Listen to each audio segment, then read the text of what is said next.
Ahmeti Gashi tha që dhe Taravari do të marrin pjesë në Tiranë në ftesën e thirrur nga kryeministri shqiptar Edi Rama. Kasami ende nuk e ka konfirmuar pjesëmarrjen. LSDM mirëpret iniciativën, nuk ka reagim nga VMRO-DPMNE.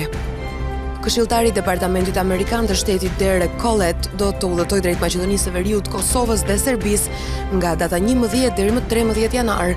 Sipas njoftimit zyrtar të Departamentit Amerikan të Shtetit, Collett synon që të nënvizojë për kushtimin e qëndrueshëm të SBA-s për paqen, stabilitetin dhe prosperitetin e Ballkanit Perëndimor. Presidenti Vučić ka deklaruar se KFOR-i e ka refuzuar kërkesën e tij për dërgimin në Kosovë të 1000 ushtarëve serb. Për kërkesën që Serbia të thërrasë seancë të OKB-s, Vučić tha se nëse kjo do të bëhej, Serbia do të mbështetej nga Rusia, por rezultati do të ishte konfirmimi i vendimit të KFOR-it. Luftimet e ashpra janë rikthyer sërish në disa rajone lindore të Ukrainës pas përfundimit të armpushimit. Inteligjenca ushtarake e Ukrainës ka pohuar se Rusia do të urdhërojë mobilizimin e deri në peshin mijë rekruterëve në janar, në një tjetër shenjë të dukshme se Putin nuk dëshiron të japë fund luftës.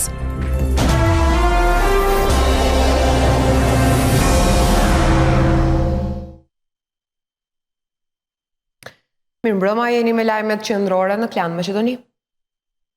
Ahmeti Gashi tha që dhe Taravari do të marrin pjesë në Tiranë në ftesën e thirrur nga kryeministri shqiptar Edi Rama. Kasami ende nuk e ka konfirmuar pjesëmarrjen. LSDM ka mirëpritur iniciativën e nuk ka reagim nga VMRO-DPMNE. Ende është e paqartë se do të jenë prezent në Tiranë të gjithë krerët e partive shqiptare në Maqedoni. Kemi marrë ftesë, por ende nuk kemi qendrim për pjesëmarrjen. Në Tiranë me shumë gjasa do të jenë prezent Ali Ahmeti dhe Arben Taravari. Ky i fundit mbrëmë konfirmoi se ftesa ka ardhur në adresë të Aleancës për Shqiptarët. E nga burime partijake, Klan Maqedoni mëson se Ali Ahmeti ka konfirmuar pjesëmarrjen. Prezencën e tij në këtë takim për Klan Maqedoni e konfirmoi edhe kryetari i PD-s Mendu Thaçi. Prezencën e tij në Tiranë konfirmoi edhe kryetari i Alternativës Afrim Gashi. E nga ana tjetër, tek bloku politik Maqedonas, LSDM sheh vetëm gjëra pozitive nga ky takim. Edi Rama është mik i dëshmuar i Maqedonisë dhe i popullit Maqedonas. Shqipëria është vend me të cilin së bashku ecim në rrugën evropiane dhe ndihmojmë njëri tjetrin. Bashkë jemi edhe antar të NATO-s dhe sigurisht në planin ekonomik e kemi ngritur bashkëpunimin nëpërmjet iniciativës Ballkani i Hapur. Çdo takim që është formal dhe jo formal dhe që është në interes të dy popujve, në interes të dy shteteve, për ne është në drejtim të ndërtimit të një rajoni evropian. Deri më tani nuk ka pasur reagime nga ana e VMRO-DPMNE-s dhe partive tjera maqedonase. Takimi pritet që të mbahet të martën në mbrëmje.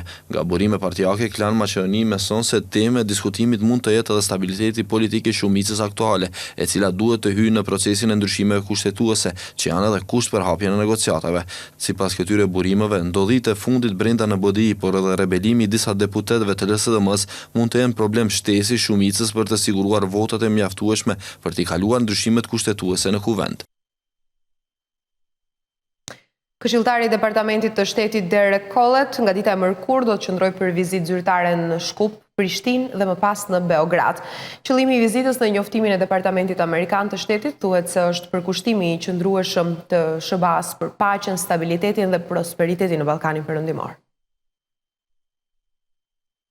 Më 11 janar, këshilltari i lartë i Departamentit Amerikan të Shtetit Derek Collett do të vizitojë Shkupin, ndërsa po këtë ditë ai do të vazhdojë rrugën për në Kosovë, ku thuhet se do të takojë krerët shtetëror me qëllim të diskutimit të përpjekjeve amerikane për të arritur njëojën reciproke Kosovë-Serbi.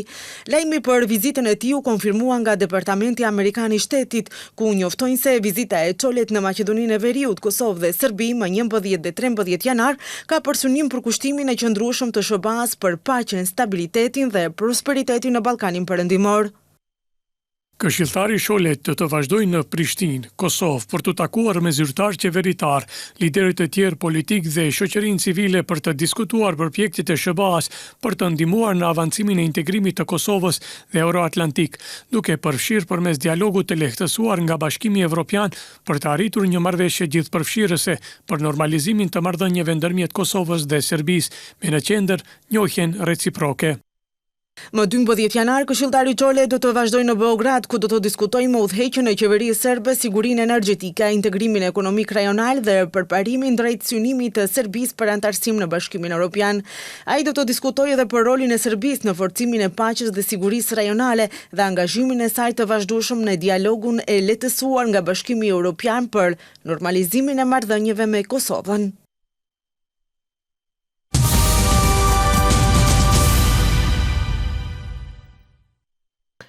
Përplasje mes LSDM-s dhe VMRO-s për ndotjen e ajrit kërkojnë masa kundër ndotjes. LSDM kërkon nga VMRO të pranojë masat e propozuara nga kjo parti. LSDM dhe VMRO-DPMN nuk po arrin të gjejnë gjuhë të përbashkët as për problemin e ajrit të ndotur, që të dy subjektet kërkojnë ndërmarrjen e masave për uljen e ndotjes, por nuk pranojnë propozimet e njëra tjetrës. LSDM kërkon që Këshilli i Qytetit të Shkupit të thirrë seancë të jashtëzakonshme dhe në të kjo parti të propozojë masat kundër ndotjes. Zëdhënësi i partisë Darko Kaevski tha sot se ajri i ndotur në Shkup është temë alarmante e cila kërkon ndërmarrjen e masave të menjëhershme. Sipas tij, mos ndërmarrja e asnjë veprimi nga ana e pushtetit lokal të VMRO-DPMN-s është papërgjegjësi dhe në dëm të qytetarëve të Shkupit. Izmina cijela godina. Kanë kaluar një vit i tërë që kur pushteti lokal është në duart e VMRO-DPMN-s dhe koalicionit të tyre, së bashku me të majtën dhe kryetarin e tyre Arsovska, ndërsa nuk është ndërmarrë asgjë. Tekstualisht një vit është humbur në zënka për tender dhe provizione, ndërsa pushteti lokal i VMRO-DPMN-s nuk ka bërë asgjë për ajrin e ndotur. Qytetarët e Shkupit e paguajnë shtrejt çmimin për atë sjellje të papërgjegjshme të VMRO-DPMN-s dhe kjo është shansi kur duhet të ndryshohen gjërat. Ndërkohë VMRO-DPMN nuk e shet të nevojshme thirrjen e seancës së jashtëzakonshme për këtë çështje, ndërsa nga ana tjetër kërkon nga kryetaria e qytetit të Shkupit Danela Arsovska dhe kryeministri Kovacevski ndërmarrjen e masave konkrete. Nga kjo parti kanë akuzuar qeverinë se për 7 vite sa janë në pushtet nuk kanë investuar as pak në zgjidhjen e problemit me ajrin e ndotur. Ashtu siç kanë dakorduar Kovacevski dhe Arsovska të vendosin drejtor të NQP-s apo siç dakordojnë marrëveshje të dyshimta, ashtu le të dakordojnë edhe masa reale dhe efektive. Nuk mundet që fryti i bashkëpunimit të tyre të jenë bizneset, ndërsa shkupjanët të ngulfaten, sepse ata nuk kanë interes në zgjidhjen e atij problemi. Në mesin e masave që propozon LSDM mes tjerash është edhe intensifikimi i kontrolleve të inspektorëve të mjedisit, rritjen e numrit të autobusëve të transportit publik, si dhe përgatitjen e një plani aksional për pastrimin e të gjitha deponive në Shkup. Njoftim në rrjetin social Facebook, drejtori i Spitalit Privat Klinik Zhan Mitrev ka njoftuar se ka tërhequr padin ndaj medias IRL. Mitrev thotë se është bërë padrejtësi ndaj tij dhe qëllimi i tij nuk ka qenë që të padis mediat, por të dëshmojë drejtësinë. Kardiokirurgi dhe drejtori i Spitalit Privat Klinik Zhan Mitrev ka njoftuar se ka tërhequr padin ndaj medias IRL. Nëpërmjet një urimi të publikuar në vigjilje të Krishtlindjeve ortodokse, Mitrev tha se është bërë padrejtësi ndaj tij dhe qëllimi i tij nuk ka qenë që të padis mediat, por të dëshmojë drejtësinë. Sot është dita kur u dëshirojmë të gjithëve vetëm mirë. Sot është dita kur i falim të gjithë ata që na kanë bërë keq. Vitin e kaluar IRL më ka bërë padrejtësi të madhe me propagandë të organizuar dhe përhapjen e të pavërtetave përmes mediave publike. Për këtë dorëzova padi kundër tyre. Nuk është qëllimi im të padis mediat, por të dëshmoj drejtësinë. Por, për atë çfarë kam bërë, le t'i gjykoj Zoti. Unë i fal dhe do të tërheq padin. Paraprakisht, klinika Zhan Mitrev kishte dorëzuar padi për shpifje dhe ofendime kundër redaksisë së IRL-s dhe autorëve të hulumtimit Gjaku i Papastër, të shoqëruar me propozimin për masë të përkohshme që nënkuptonte fshirjen e publikimeve dhe ndalesën për raportim plotësues derisa zgjat kontesti gjyqësor, por gjykata civile Shkup refuzoi si të pabazë kërkesën për heqjen e filmit dokumentar Gjaku i Papastër dhe ndalesën për raportim të mëtutjeshëm të gazetarëve të IRL-s, duke thënë se hulumtimi i IRL-s për mënyrën e mjekimit të Covid pacientëve është temë me interes publik dhe gazetarët nuk guxojnë të heshten. Kujtojmë se IRL në korrekt të vitit të kaluar publikoi hulumtimi gjaku i papastër, sipas të cilit klinika e Zhan Mitreve gjatë mjekimit të pacientëve me COVID-19 kishte përdorur metodën e hemofiltrimit. Për këtë mjekim pacientët kishin paguar shuma të mëdha të parave, por praktikisht ai ka qenë studim klinik dhe as pacientët e as familjarët e tyre nuk kanë qenë të njoftuar për këtë.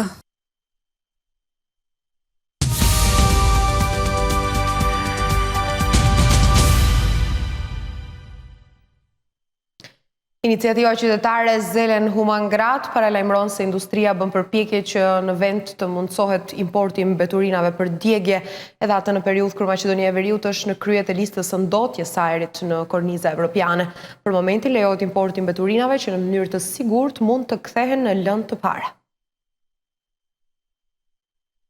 Iniciativa për djegjen e mbeturinave angazhohet për kthimin e lejes për import të mbeturinave dhe djegjen e sasive edhe më të mëdha, paralajmërojnë aktivistë të asociacionit Zelen Humangrat. Ruajtja e mbeturinave është proces i dëmshëm, ndotës dhe jo efikas, i cili roboron qytetet në rrugë pas gjithje, duke i minuar përpjekjet për uljen e krijimit të mbeturinave ose rritjen e shkallës së riciklimit. Ky është proces me rrezik të lartë për shëndetin e njeriut. Organizata thekson se edhe në vendet ku sistemi i këtij funksionon, por veprojnë edhe institucionet për kontroll, kanë probleme me mbetjet nga procesi i djegjes, sepse mendohet se gazrat e emetuara vazhdojnë të përmbajnë toksina të rrezikshme për njerëzit. Për këtë arsye, në vend të importit nga Zelen Humangrat sugjerojnë eksport të mbeturinave tashmë të grumbulluara, por edhe propozime të tjera. Investime në biokompostim, hudhje e plastikës për një përdorim, riciklim dhe edukim, pastrimi ujrave të zeza, subvencione për sisteme fotovoltaike, heqja e monopolit të EVN-s. Për momentin në Maqedoninë e Veriut është i ndaluar importi i mbeturinave për deponim dhe shkatërim, si dhe importi i mbeturinave që përmban komponente të rrezikshme. Lejohet vetëm importi i mbeturinave që mund të përpunohen në mënyrë të sigurt dhe të shfrytëzohen si lëndë e parë. Shoqatat ekologjike paralajmërojnë se edhe në buxhetin e miratuar të qytetit të Shkupit nuk ka mjaftuar mjete të ndara për luftë kundër ndotjes së ajrit, që këtë dimër sërish u ngrit deri në vlerat maksimale.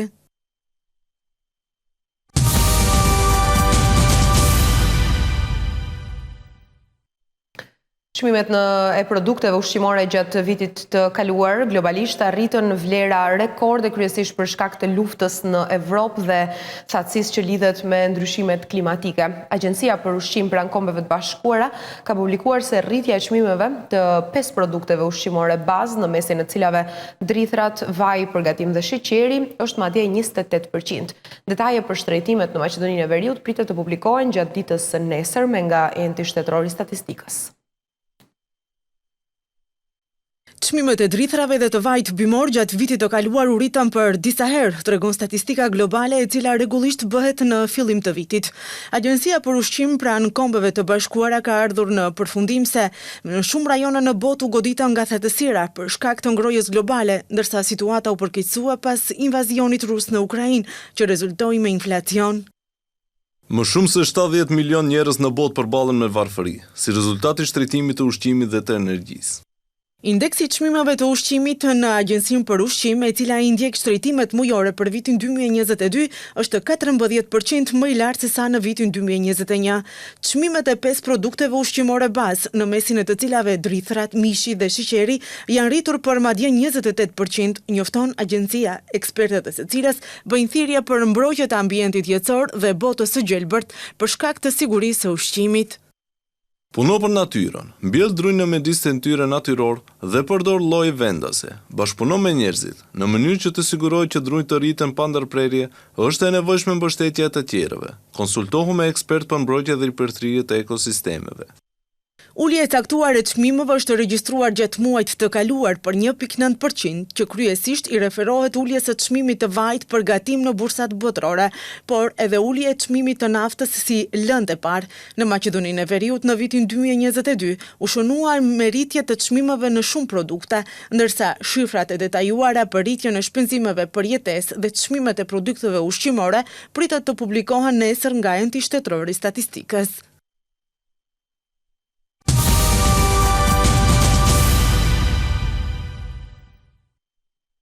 Shumë qytetarë serb kanë protestuar në qendër të Shtërpcës pas plagosjes së 2 të rinjve e për cilët i dyshuar është një pjesëtar i FSK-s.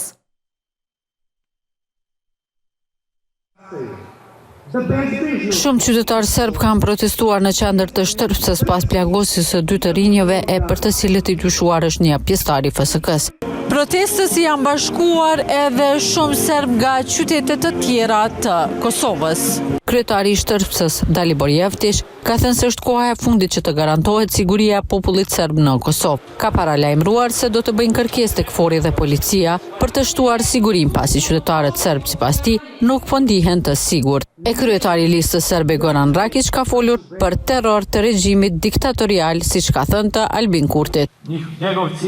Na kanë bashkuar plagët heroike të Stefanit dhe Milošit nga Shtërpca, por edhe Stefanit të Klokotit. Terrori i regjimit diktatorial të Albin Kurtit po vijon. Kurti luan aq fort duke menduar se serbët i hoqën barrikadat sepse kanë frikë. Nëse Stefani nuk uli kokën, kush prej nesh mund të lëkundet dhe dorëzohet.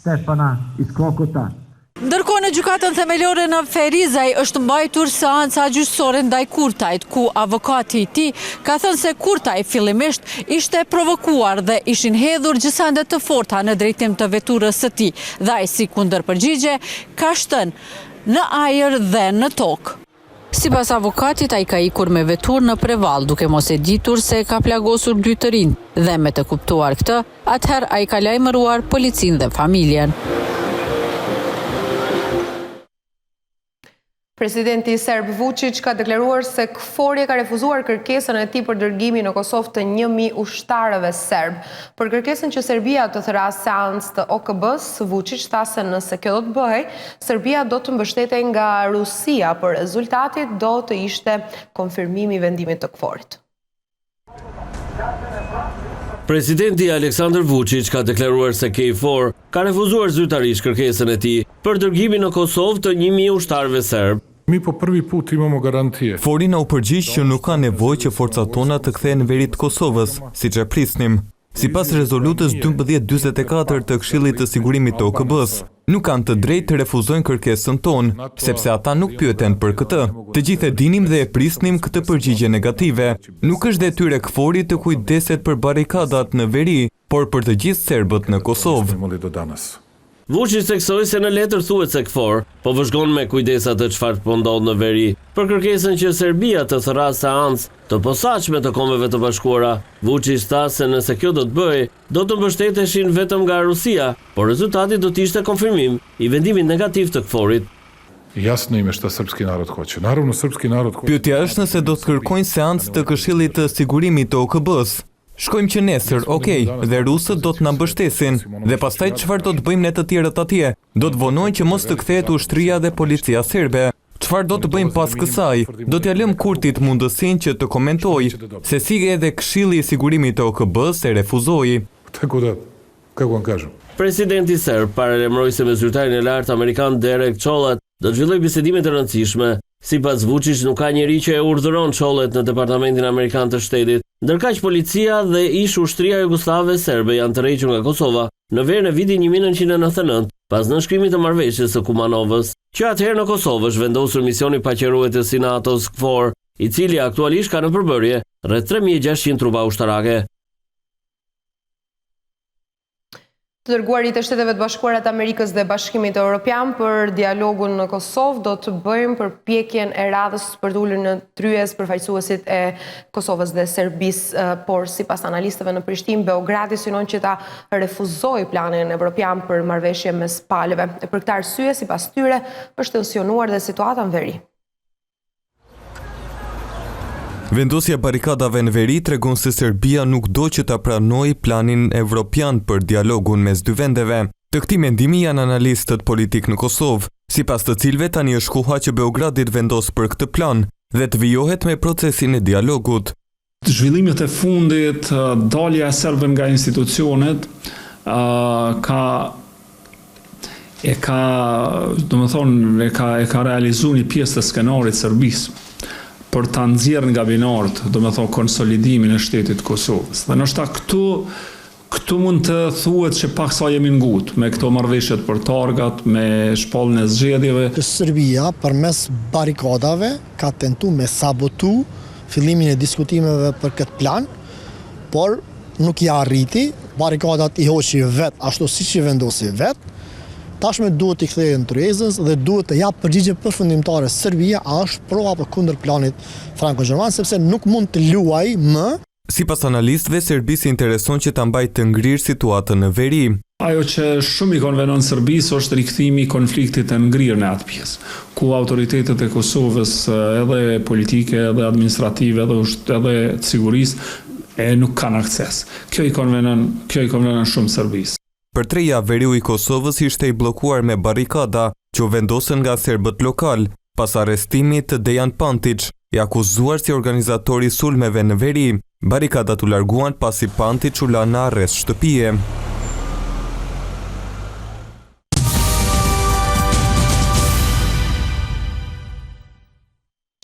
Ekipet e Ligës së dytë që kanë pretendime të larta ditëve në vijim nisën me përgatitje për sezonin pranveror të kampionatit, ndërsa ekipi i Voska Sport grumbullimin e parë ka caktuar për të hënën më 9 janar. Njëra ndër skuadrat pretendente për kualifikim në elitën e futbollit vendor, Voska Sport, nga dita e hënë fillon përgatitjet për pjesën pranverore të kampionatit, që fillon në shkurt. Fillimin e përgatitjeve kemi parapa me 9 janar, e kemi grumbullimin në Ohër. Shpresoj që të kalojmë gjithë kohën në Ohër, edhe pse do të mbaret edhe nga kushtet atmosferike si do të jenë. Shpresojmë që të kohë e mirë, aty kemi krejt kushtet e mira për zhvillu një fazë përgatitore sa më të mirë për pjesën pranverore. Duke pasur parasysh pretendimet e ekipit, drejtuesit e Voska Sport në radhët e veta kanë angazhuar edhe 6 përforcime si portierin Hadis Veli, futbollistët Fiton Ademi, Ermedin Adem, Ariton Ziba, Oliver Kristo dhe Ulker Muça. Pretendimet e klubit gjithmonë do jenë 2 vendet e para në tabelën e klasifikimit. Mendoj që zhvillojmë një fazë përgatitore mjaft mirë, ku kemi marrë edhe disa përforcime mjaft qellore. Shpresojmë që të bëjmë një sezon pranverore pak më të mirë se sa kjo vjeshtore dhe në fund sezonit që të arrim të kapim 2 vendet e para të cilët do na mundsojnë që vitin e ardhshëm Voskën ta shohim në ligën e parë. Sipas të gjitha gjasave, Voska Sport në gjithë fazën përgatitore do ta zhvillon në Ohër, ku ka parapar të zhvillon edhe 5 deri 6 ndeshje kontrolluese, ndërsa e para do të jetë 19 janar me ekipin e Shkëndijës, pastaj me Arsimin, Bregalnicën, Rabotničkin dhe Struga Trimlum. Në një manifestim solem që u mbajt në amfiteatrin e Universitetit për Turizëm në Shkup, Federata e Karates Maqedonisë së Veriut ka shpallur më të mirët për vitin 2022. Epiteti karateist i vitit 2022 takoi Petar Spasenovskit në kategorinë e meshkujve dhe Veronika Kostovska në atë të femrave. E në kategorinë e juniorëve, karateistja më e mirë u shpall Sara Duka. Kryetari i Federatës së Karates Petar Beli Stojanovski në fjalimin e tij theksoi se ky është viti historik për karate në vendin tonë. Ashtu si thash në manifestim, ky është historik për Federatën e Karates, edhe pse kishte shumë turbullira, shumë probleme, por edhe krizë ekonomike. Megjithatë arritëm në tërësi të realizojmë plan programin dhe të bëjmë rezultate historike. Drejtori i reprezentacionit Arlin Tuseini theksoi se viti 2022 dëshmoi se Federata e Karates është federatë më suksesshme në vendin tonë. Si drejtori i reprezentacionit të Maqedonisë jam shumë i kënaqur me vitin e kaluar, pasi se kemi pasur një sër medaljesh, po i përmend vetëm ata evropiane dhe botërore. Domethënë kemi 2 nën kampiona bote që është hera e parë të kemi medalje në kampionat botëror. Epiteti karateist më të mirë për vitin që e lan pas janë Petar Spasenovski në kategorinë e meshkujve dhe Veronika Kostovska në atë të femrave. Jam shumë e gëzuar dhe e kënaqur me suksesin tim që paraqet satisfaksion për punën në të ardhmen me të vetmin qëllim që të arrijë suksese më të mëdha për shtetin dhe reprezentacionin. Kjo më bën të lumtur. Në kategorinë e juniorëve më të mirë ishin Andrej Stojanovski dhe Sara Duka. Jam shumë e lumtur të ndodhem këtu sot, të jemi vlerësuar për punën që kemi bërë dhe të vazhdojmë më tutje me të njëjtin sukses. Federata e Karates shpalli më të mirë edhe në kategoritë tjera si kadet dhe junior, ekipin më të mirë, trajnerin më të mirë, ndërsa u nderuan edhe shumë trajner dhe seleksionues. Me mirënjohje të veçantë u nderua edhe gazetari i televizionit Klan Maqedoni, Shaban Sinani. Këto janë titujt e ditës. Ahmeti Gashi tha që dhe Taravare do të marrin pjesë në Tiranë në ftesën e thirrur nga kryeministri shqiptar Edi Rama. Kasami ende nuk e ka konfirmuar pjesëmarrjen. LSDM mirëpret iniciativën, nuk ka reagim nga VMRO-DPMNE. Këshilltari i Departamentit Amerikan të Shtetit Derek Collett do të udhëtojë drejt Maqedonisë së Veriut, Kosovës dhe Serbisë nga data 11 deri më 13 janar. Sipas njoftimit zyrtar të Departamentit Amerikan të Shtetit, Collett synon që të nënvizojë përkushtimin e qëndrueshëm të SBA-s për paqen, stabilitetin dhe prosperitetin e Ballkanit Perëndimor. Presidenti Vučić ka deklaruar se KFOR-i e ka refuzuar kërkesën e tij për dërgimin në Kosovë të 1000 ushtarëve serb. Për kërkesën që Serbia të thërasë seancë të OKB-s, Vučić tha se nëse kjo do të bëhej, Serbia do të mbështetej nga Rusia, por rezultati do të ishte konfirmimi i vendimit të KFOR-it. Luftimet ashpra janë rikthyer sërish në disa rajone lindore të Ukrainës pas përfundimit të armpushimit. Inteligjenca ushtarake e Ukrainës ka pohuar se Rusia do të urdhërojë mobilizimin e deri në peshin mijë rekruterëve në janar, në një tjetër shenjë të dukshme se Putin nuk dëshiron të jap fund luftës.